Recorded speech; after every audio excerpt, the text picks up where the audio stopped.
Paz e bem, sou Paulo da Costa Paiva, leigo professo na Ordem Franciscana Secular e também idealizador da mídia digital Partilha Franciscana. Lá você encontra tudo relacionado à nossa espiritualidade, dos terceiros penitentes de São Francisco de Assis. Você encontra textos, você encontra vídeos, biografia de santos, curiosidade e muito mais.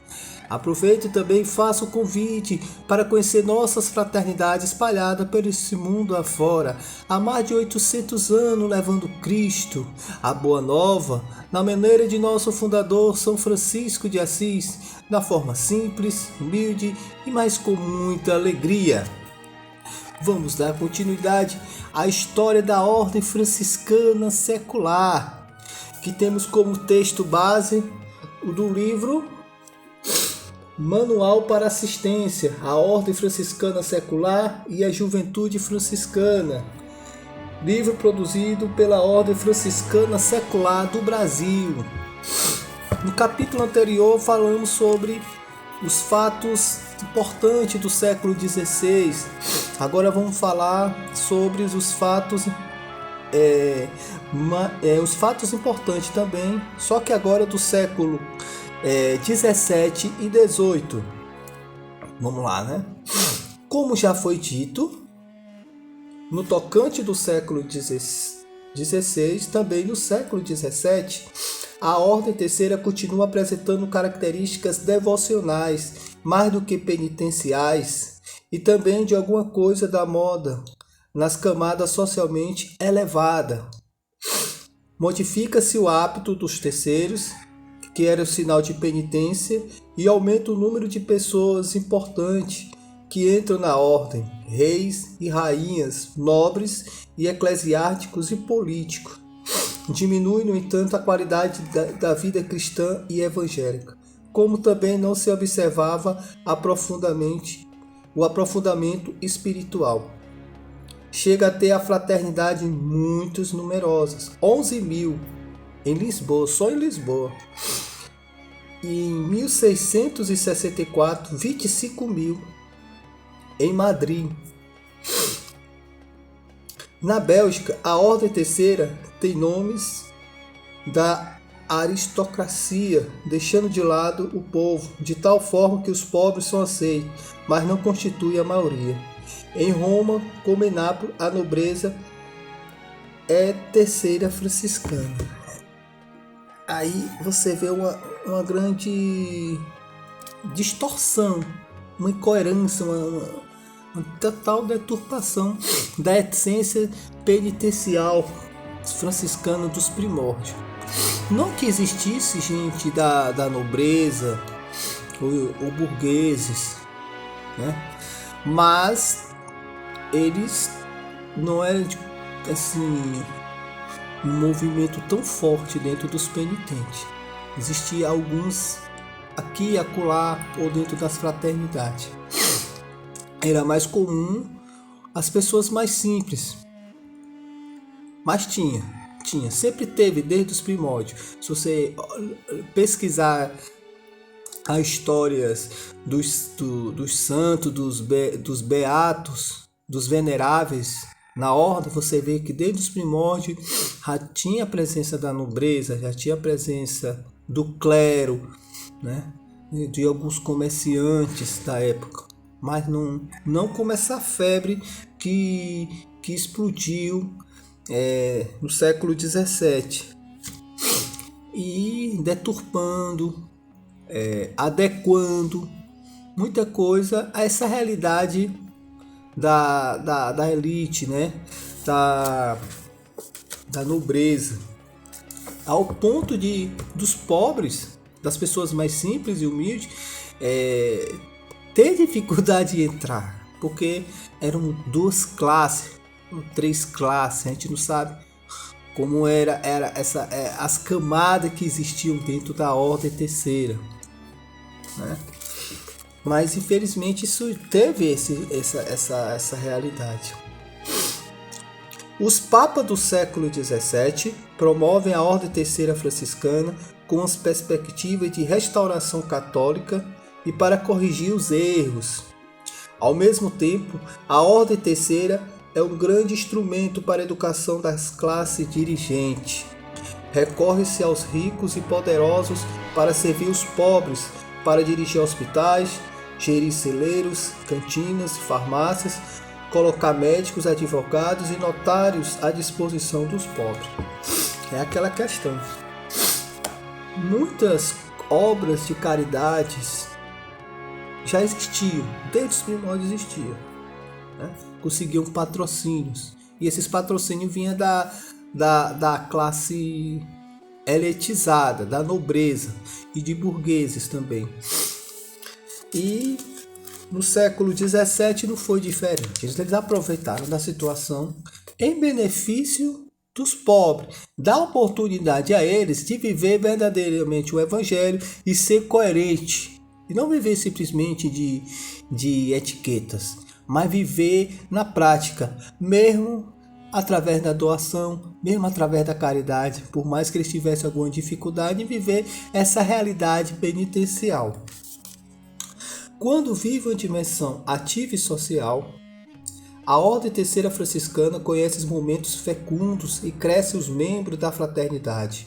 Quando a vitalidade é apenas religiosa e eclesial, decresce o número.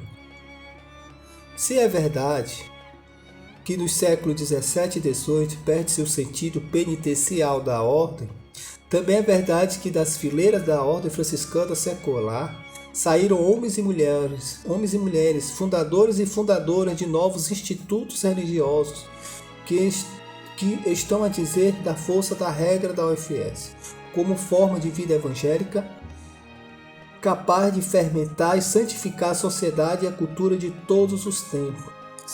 Realmente, muitos fundadores de congregações, de institutos religiosos vieram no seu primeiro momento da realidade da Ordem Terceira, né? Durante o século XVIII, também surgiram controvérsias jurídicas a respeito da dependência dos franciscanos seculares das várias famílias franciscanas. Os papas resolveram, de um modo particular Bento XIII, concedendo aos frades menores, isso em 1724, concedendo aos frades menores conventuais da observâncias capuchinhos e os terceiros regulares a faculdade de fundar e dirigir as fraternidades da Ordem Terceira, mas sempre como uma única ordem, né?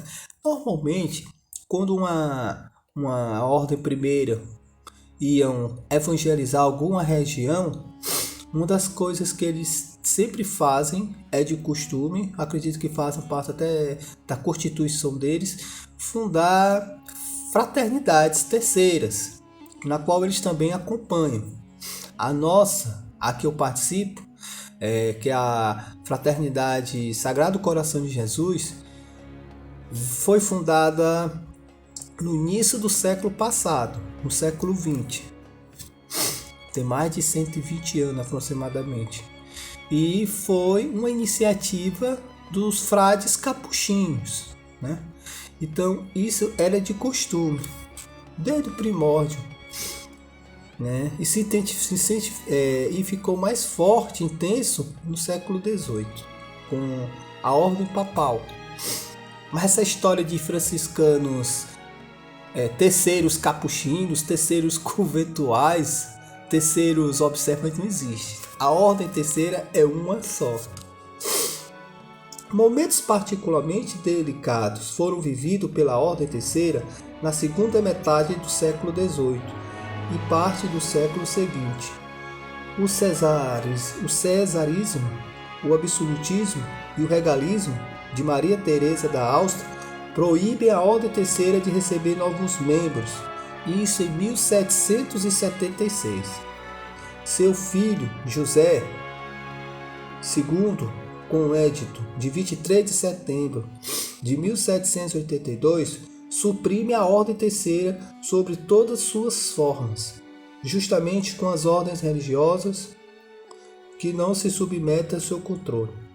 No mesmo ano de 1782, a ordem é proibida na França e em 1790 a Constituição Civil do Clero declara supressas todas as associações religiosas, entre as quais os franciscanos seculares, nacionalizando seus bens. Durante a Revolução Francesa, alguns terceiros pagaram sua fidelidade à Igreja com cárcere e até a morte.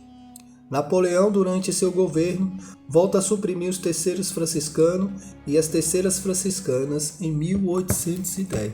Então, no século XVIII, ali meados para o fim, começa a perseguição à Igreja, às ordens religiosas, aos institutos, também as ordens terceiras eram perseguidas e combatidas. Mas houve resistência. E nessa resistência houve muitas pessoas presas e até mortas. Os bens que tinham em nome da ordem terceira no serviço piedoso, caritativo junto aos pobres foram tomadas pela essa ação violenta dos poderosos. E o século XVIII termina nessa situação muito delicada, mas a gente sabe que saímos forte e amadurecido diante dessa situação, permanecemos firmes e fortes, estamos aqui para contar história e mostramos que não perdemos nessa resistência, nessa luta, porque a gente buscou o lado do bem, o lado dos mais humildes, dos mais simples, o lado do evangelho, o lado do cristianismo. E estamos aí para contar história. Então, dessa forma, a gente conclui o século 17 e 18, mostrando que, apesar de todas as resistências, houve progressos sociais, houve progressos caritativos, institucionais, que vai amadurecendo ao decorrer dos anos a estrutura que a gente temos hoje, buscando cada vez mais nos fortalecer e nos unir nessa grande família franciscana, tendo como prioridade levar Cristo a todos, aonde for. Amém? Paz e bem.